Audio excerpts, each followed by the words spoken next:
Sad je kraj mene. Kao što vidite, bend Ivan Hana je u studiju, radi na novom projektu, tačnije na novom singlu za pjesmu Evo srcu mome radosti. Singl se snima u studiju 6 na radio televiziji Republike Srbije sa producentima Zoranom Marićem i Dušanom Baukom.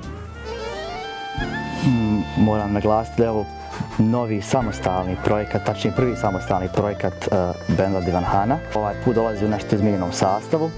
Pored prijašnjih članova koji su tu, moram pomenuti da su novi članovi Danijel Čondrić na gitari, Rifet Čandrić na bubnjevima i naš novi frontman kojeg rado predstavljamo publici, to je mlada umjetnica iz Sarajeva, Lijela Ćatić.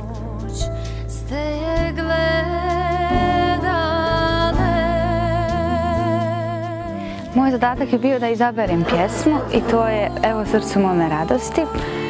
Poetika ove Sevdalinke je stvarno divna i što je najvažnije, može se otpjevati, prenijeti dušom.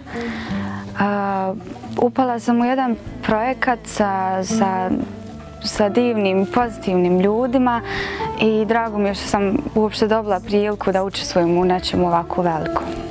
Naravno, ovaj put Ivan Hana ne odstupa od svoje prvobitne ideje da se bavi obradom tradicionalnih pjesama Balkana, da ostane pri svom, slobodno ću reći, autentičnom zvuku ili prepoznatljivom zvuku, dakle akustičnom soundu bez dodatnih nasnimavanja. Ovaj put također moram najaviti novu saradnju koja će, nadam se, biti dugoročna. To je sa poznatim gitaristom, reću slobodno, svjetskog glasa, Saminom Redžićem, koji je došao u Beograd direktno iz Vajmara da nam se pridruži i da nekako, kažem, da se dahu priliku da zakorači slobodno u te neke umjetničke vode.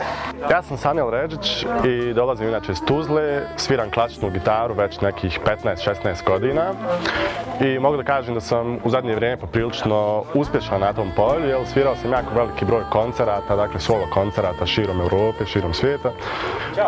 Na poziv Nevena Tunča, koji inače moj neki školski drug iz srednje muzičke škole, u Tuzli smo zajedno išli u školu, predstavio me projekat koji je Ivan Hana u posljednjih par godina radila, što mi se jako dopalo i došli smo zajedno na jednu ideju da kao gost nastupim na pjesmi koju danas snimamo ovdje u Beogradu u studiju.